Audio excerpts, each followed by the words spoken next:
वाह, क्या आईपीओ है।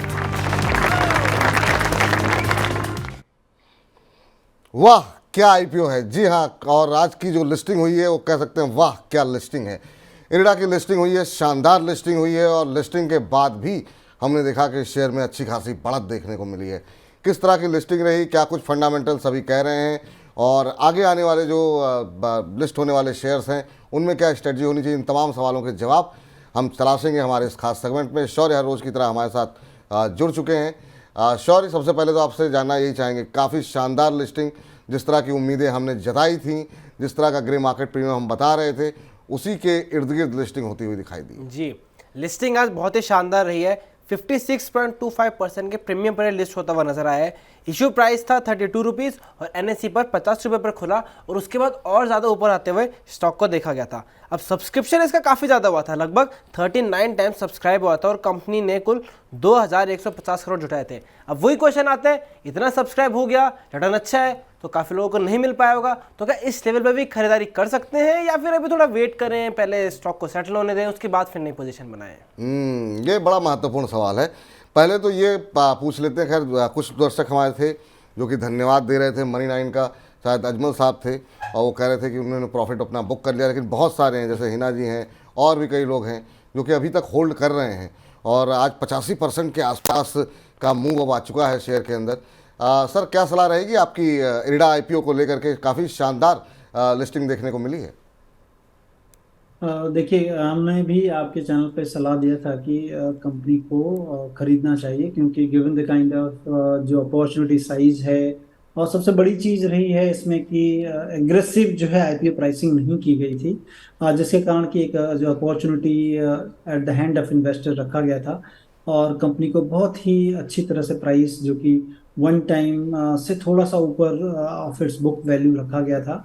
और आज के दिन में अभी जो लिस्ट देख रहा हूँ मैं, अभी जो प्राइस है 60 रुपीज़ आसपास, तकरीबन जो है 2 के ऊपर हो गया है, और अब थोड़ा सा रिस्कियर जोन में जा रहा है। मुझे लग रहा है कि 60 के ऊपर अगर जाता है तो ये एक रिस्कियर है, और अभी तो आज के लिए फॉर टुडेज ट्रेडिंग हॉल्ट है, क्योंकि 60 के ऊपर अब नहीं जा सकता ये स्टॉक।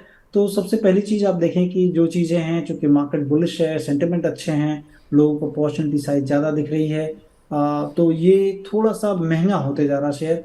मुझे लगता है कि 58 के नीचे का अगर आपके पास हो तो एक स्टॉप लॉस जरूर लगा लें, और वेल और रिजनेबली प्राइस्ड हो चुका है। अपने पीएस या आईआरएफसी से देख लें तो एकदम रिजनेबली प्राइस्ड है। अपॉर्चुनिटी अगर आईआरएफसी देखेंगे, काफ़ी बड़ी कंपनी है इससे, लेकिन अगर अपॉर्चुनिटी साइज थोड़ी अनफोल्ड होगी, रिन्यूएबल में आपको प्रीमियम थोड़ा ज़्यादा मिल सकता है, तो ये सारी चीज़ें करते हुए 58 का एक जरूर स्टॉप लॉस बना के बने रह सकते हैं। चलिए, 58 का स्टॉप लॉस तो बना लेंगे सर, लेकिन अब ये बताइए कि जो लोग भाई बहुत सा जिस तरीके का सब्सक्रिप्शन के आंकड़े देखने को मिले थे, बहुत लोगों के हाथ से मिस हो गई अपॉर्चुनिटी। कुछ लोगों ने खरीदा होगा, तभी इस तरह की रैली भी देखने को मिल रही है, लेकिन जो लोग अभी भी खरीदने की सोच रहे हैं उनके लिए क्या सलाह रहेगी? क्या करंट लेवल पे आपको लगता है बाय करना चाहिए, या आपको लगता है पहले नीचे आ जाए, बहुत चल चुका है, उसके बाद एंट्री करनी चाहिए? देखिए, करंट लेवल पे बाई करेंगे तो हो सकता है कि होल्डिंग पीरियड आपका ज़्यादा हो, क्योंकि आपको फिर से अगर वैल्यूएशन जस्टिफाइड करना होता है मार्केट में, कोई भी चीज़ हो, तो अभी एक्जुबरेंस है इतनी ज़्यादा जो है, और जो भी आईपीओ अभी आ रहे हैं उसमें पहली लिस्टिंग हो रही है, ये 4-5 आईपीओ जो गए हैं, और काफ़ी अच्छा मार्केट ने हाथों हाथ लिया है। मुझे लगता है कि इस जगह अगर आप लेते हैं तो आप एक रिस्क कैरी कर रहे हैं कि टाइम पीरियड करेक्शन हो सकता है, और आपको होल्डिंग पीरियड ज़्यादा होगा, और लें भी तो 10% से ज़्यादा ना लें, फिर वेट कर लें और गिरने पर ही लें। तो दो बातें यहाँ पर निकल करके आई हैं। एक तो ये कि अगर आपके पास हैं शेयर तो एक स्टॉप लॉस लगा लीजिए, और 58 के नीचे जाता है तो फिर अपना मुनाफा आप बुक कर लीजिए। लेकिन अगर आप ख़रीदना चाह रहे हैं तो 10% ही खरीदिए अभी, क्योंकि ऑलरेडी काफ़ी अच्छा मोमेंटम बन चुका है। आपका होल्डिंग पीरियड या तो लंबी अवधि का है तब आप खरीद सकते हैं, लेकिन अगर छोटी अवधि के लिए हाथ से लेना चाह रहे हैं तो सिर्फ कुल निवेश का 10% ही अभी डालें, जब नीचे आएगा उसके बाद आप एंट्री कर सकते हैं। तो ये दो तरीके की राय आपके लिए निकल करके आती हुई, खरीदना चाह रहे हैं तो भी, और जिनके पास है वो भी। तो जिन लोगों ने बुक कर लिया उनके पास तो कोई बात ही नहीं है, लेकिन जिनके पास अभी भी है, होल्ड कर रहे हैं, तो होल्ड करके रखिए। 58 रुपये का एक स्टॉप लॉस संतोष जी ने बताया है, उसको बना करके रखिए, और उसके नीचे जाता है तो एक बार के लिए मुनाफा आप जो है घर ले जाइए। अच्छे खासे रिटर्न मिल गए, और कितना रिटर्न लेंगे। चलिए, अब इस बीच जो है जो आईपीओ पे जो ब्रोकर्स की राय थी वो हमने आपको दिखाई दी थी, उस समय क्या ब्रोकर्स कहे थे। शौर्य के पास चलते हैं। शौर्य, ये तो हो गई आज की लिस्टिंग, और अभी लिस्टिंग होनी बाकी है, और सबसे ज़्यादा इंतज़ार लोगों को है टाटा टेक का। अगर यहाँ पर अगर हम देख रहे हैं कि 85% तक का प्रीमियम देखने को मिला है एक दिन के अंदर, 56% प्रीमियम पे लिस्ट होने के बाद, तो फिर क्या हम उम्मीद करें कि 100% पे लिस्टिंग होगी क्या टाटा टेक की? जी, अब देखिए टाटा टेक की वही बात है, इसका जीएमपी तो ऑलरेडी काफ़ी ज़्यादा हाई चल रहा है। अभी रिसेंट टाइम में करेक्शन आया है, एक टाइम पे 400 के भी काफ़ी ऊपर निकल गया था। अभी लेटेस्ट देखो तो जीएमपी चल रहा है इसका 399 रुपये, जो इसे लगभग 80% के प्रीमियम पर अभी भी लिस्टिंग दिखा रहा है। तो फिर इंटरेस्टिंग रहेगा क्या इससे भी ज़्यादा ऊपर निकल के आएगा या फिर इसके आसपास निकल के आएगा। बाकी आईपीओ की बात करें तो गांधार ऑयल रिफाइनरी में भी 40% ज़्यादा का वो प्रीमियम दिखा रहा है लिस्टिंग पर, और फ्लेयर राइटिंग में भी 27% का लिस्टिंग प्रीमियम दिखा रहा है। सिर्फ फेड बैंक फाइनेंशियल सर्विसेज ऐसी कंपनी है जिसपे 0 रुपये का जीएमपी अभी चल रहा है। बाकी सब में अच्छे खासे लिस्टिंग गेन्स की उम्मीद नजर आ रही है। सारे लिस्टिंग देखिए, आईपीओ की भारी मांग और किस तरीके के यहाँ पर ग्रे मार्केट प्रीमियम चल रहे हैं। 400 रुपये का ग्रे मार्केट के अंदर प्रीमियम है, और अब आप सोचिए कि 7-8 रुपये का प्रीमियम देखने को मिल रहा था, 9 रुपये तक मैक्सिमम गया था, मुझे याद आ रहा है शायद सॉरी जो हमने देखा था इरिडा का आईपीओ का, और उसके बाद से देखिए किस तरह की लिस्टिंग देखने को मिली, और 400 का ग्रे मार्केट प्रीमियम अभी दिखा रहा है। तो लिस्टिंग के बाद किस तरह की मारामारी होने वाली है शेयर को खरीदने के लिए, ये यहाँ पर देखने को मिल सकता है। गांधार ऑयल में भी अच्छी लिस्टिंग की उम्मीद की जा रही है, 70 रुपये के आसपास का ग्रे मार्केट प्रीमियम है। फ्लेयर राइटिंग में करीब 82 रुपये का प्रीमियम देखने को मिल रहा है। तो ये जो है शानदार मूव देखने को मिल सकते हैं इन सभी आईपीओज में। सर, आपका फेवरेट कौन सा है? टाटा टेक में तो मुझे लगता नहीं बहुत कम लोगों को मिले होंगे, क्योंकि मतलब बहुत लोगों ने अप्लाई किए हुए हैं। मेरे तो बहुत सारे जानने वाले ऐसे हैं कि जिन्होंने पूरे परिवार के जो है डीमैट अकाउंट खुलवा करके खरीदे हैं शेयर। अब मुझे नहीं पता किसी को मिले कि नहीं मिले। तो क्या लग रहा है सर आपको, टाटा टेक्नोलॉजी से क्या उम्मीद है आपकी? डिस्क्लोजर बता दूं कि मुझे मिला है, मुझे अलॉट हुआ है मेरे नाम ओह, से। पहले तो बहुत बहुत मुबारक हो सर, बहुत बहुत मुबारक हो। जी जी। और गांधार भी, चूंकि मैंने लास्ट टाइम जब आपसे मिला था तो हम लोग बात कर रहे थे कि गांधार भी हमने लिस्टिंग गेन के लिए देख सकते हैं, क्योंकि ऑयल में जो कंपनी है या फिर जिस तरह के बिजनेस में है उसमें इसकी मार्जिन काफ़ी अच्छी दिख रही थी। थोड़े से जो है वैल्यूएशन थोड़े कंसर्न थे, लेकिन मार्जिन अच्छी थी बोल के हमने किया था। और डिस्क्लोजर बता दूं कि गांधार ऑयल भी अलॉट हुआ है मेरे को। तो सबसे पहली चीज़ कि टाटा टेक्नोलॉजी एक back by big corporate house of India, और जिस क्षेत्र में कंपनी काम कर रही है वो क्षेत्र आने वाले दिनों में काफ़ी अच्छा होने वाला, एक्सपैंड होने वाला है जिस टेक्नोलॉजी पे वो काम करते हैं। और दूसरी चीज़ कि पहले आप खुद का काम करते थे, अब बाहर भी काम करेंगे। तो जो है टाटा मोटर्स को हेल्प करते थे, अब जो है वो BMW या फिर बाहर की कई कंपनियों के साथ उनके करार होने वाले हैं, जिसमें कि इनका रेवेन्यू एक्सपेंशन होगा। मुझे लगता है कि ये 2 आईपीओ, और दूसरा फ्लेयर भी मुझे अच्छा लग रहा था, हमने उसकी भी सब्सक्रिप्शन के लिए सलाह दिया था, उसको सब्सक्राइब करना चाहिए। बायरिंग जो कि फेड बैंक का जो आईपीओ था, उनके जो एनबीएफसी का था, क्योंकि वो काफ़ी महंगा था, वो एग्रेसिव प्राइसिंग की गई थी। थोड़ा नीचे प्राइसिंग करते तो बहुत अच्छी कंपनी थी, लास्ट के 3-4 सालों में काफ़ी 3 गुना उनकी इनकम बढ़ी थी, लेकिन उसी चीज़ को ध्यान में रखते हुए मैनेजमेंट ने शायद एग्रेसिव प्राइसिंग की, जिसके कारण की डिमांड भी थोड़ा म्यूटेड रही compare to the other IPO. मुझे लगता है कि अपार्ट फ्रॉम फेड जो है बैंक के जो एनबीएफसी का आईपीओ है, इन तीनों आईपीओज में मुझे लगता है कि अच्छा गेन आना चाहिए। अच्छा गेन आना चाहिए, जो अब जैसा हम ग्रे मार्केट प्रीमियम भी देख रहे हैं। इमरान भाटी जी पूछ रहे हैं कि इरेडा होल्ड करें असल? सर, अभी तो बताया आपकी पूरी डिस्कशन के साथ, अगर आपको मिले हुए हैं तो 58 रुपये के स्टॉप लॉस के साथ बने रहिए।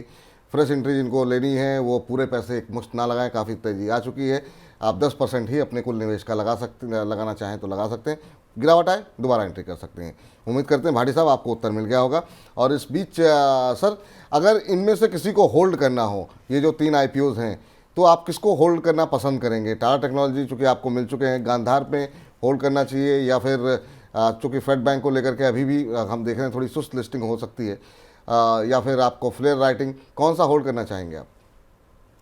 ठीक है, मैं चाहूँगा टाटा टेक्नोलॉजी और फ्लेयर राइटिंग, ये 2 बिजनेस को मैं थोड़ा समझता भी हूँ, और एटलीस्ट मुझे लगता है कि थोड़े लॉन्गर पीरियड के लिए होल्ड किया जाए तो इसमें मुनाफा और ज़्यादा बन सकता है। क्योंकि Gandhar oil business as such तो जो है मैं उतना ज़्यादा कन्विंस नहीं हूँ कि लॉन्गर टर्म में कैसा करेगा, लेकिन चूंकि शॉर्ट टर्म में ऐसा लग रहा था कि प्राइसिंग भी ठीक ठाक है, और कंपनी के ने मार्जिन भी गेन किया है, तो लिस्टिंग गेन के लिए केवल मैं उसके लिए गांधार में करना चाहिए, लेकिन लंबी अवधि में आपको फ्लेयर और टाटा टेक्नोलॉजी इस चीज़ को होल्ड रखना चाहिए।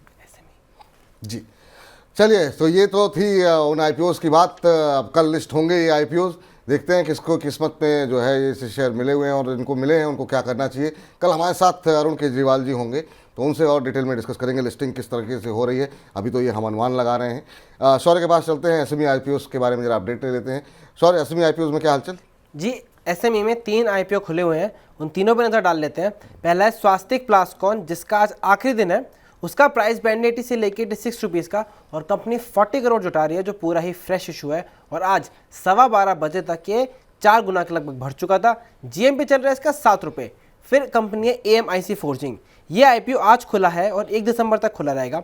इसका प्राइस बैंड है 121 से लेकर 126 रुपीज़ पर शेयर का, और आईपीओ से कंपनी 34.8 करोड़ जुटा रही है, जो पूरा ही फ्रेश इशू है। और ये आज 12:15 बजे तक 83% सब्सक्राइब हो गया था। जीएमपी चल रहा है इसका 30 रुपीज़ पर शेयर का। फिर है दीपक केमटेक्स, ये आईपीओ भी 29 से लेकर 1 दिसंबर तक खुला रहेगा। प्राइस बैंड है 76 से लेकर 80 रुपीज़ पर शेयर का, और आईपीओ से 23 करोड़ जुटा रहे हैं, और ये भी पूरा ही फ्रेश इशू है। और ये आज पहले ही दिन 12:15 बजे तक 3 गुना से ज़्यादा बढ़ चुका था। जीएमपी चल रहा है इसका 32 रुपीज़, 80 रुपीज़ के अपर प्राइस बैंड पर। तो ये फिलहाल स्थिति देखने को मिल रही है इन तमाम एसएमई शेयरों के अंदर। सर, इनमें से आपने किसी को अगर ट्रैक किया हो तो आपकी कोई रिकमेंडेशंस इन जो 3 एसएमई क्षेत्र के आईपीओस खुले हुए हैं? देखिए, इसमें मेरे को जो सबसे अच्छा लग रहा है वो दीपक केमटेक है। उसमें अगर देखें, कंपनी काफ़ी पुरानी है, 1997 से बता रहे हैं कंपनी है, और कंपनी का जो ट्रैक रिकॉर्ड है अगर आप देख लें प्रॉफिट मेकिंग का, तो वो लगातार के पिछले 3 सालों के जो रिपोर्ट नंबर्स आए हैं उसमें जो 2021 में 2.63 करोड़ और 2022 में अगर आप देख लें अभी तो 6.31 करोड़, तो ये प्रॉफिट का ट्रैक रिकॉर्ड काफ़ी अच्छा है। मुझे लग रहा है कि और बिजनेस भी केमिकल बिजनेस में है ये, काफ़ी अच्छा लग रहा है मुझे, और इसमें लगता है कि करना चाहिए। दूसरा जो कंपनी है वो होगी फोर्जिंग, एमिक फोर्जिंग की। इसमें भी लिस्टिंग गेन के लिए किया जा सकता है, क्योंकि लास्ट के साल में कंपनी ने काफ़ी अच्छा पैसा कमाया है, लेकिन क्योंकि उस समय लास्ट ईयर जो है वो आयरन एंड स्टील कंपनियों पे, स्टील एज ए होल थोड़ा अच्छा था, तो आपको प्रॉफिट ज़्यादा दिख रही होगी, क्योंकि मैं थोड़ा बहुत समझता हूँ इस इंडस्ट्री के बारे में। और लास्ट के 3 महीने की जो नंबर्स हैं उसमें भी कंपनी 3.6 करोड़ रुपीज़ कमाई है। तो ये 2 आईपीओ जहाँ पर लगता है कि करना चाहिए।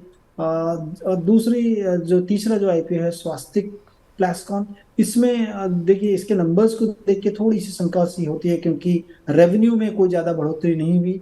इन्होंने एक्सपेंस को मैनेज करके प्रॉफिट को थोड़ा बढ़ाया है, तो मुझे लगता है कि इस आईपीओ को अवॉइड करके 2 आईपीओ हैं वहाँ पर आपको करना चाहिए। जी, तो ये 2 आईपीओस पे आपकी नज़र रहनी चाहिए। और कल का दिन काफ़ी एक्शन वाला है, तो कल भी हम पूरी तैयारी के साथ आएंगे। तो हमारे इस कार्यक्रम वाह क्या आईपीओ हमें जुड़ना आप लोग मत भूलिएगा। फिलहाल के लिए हमारे इस खास सेगमेंट वाह क्या आईपीओ हमें इतना ही। शुक्रिया शौर्य आपका इस कार्यक्रम का हिस्सा बनने के लिए। वाह क्या आईपीओ है।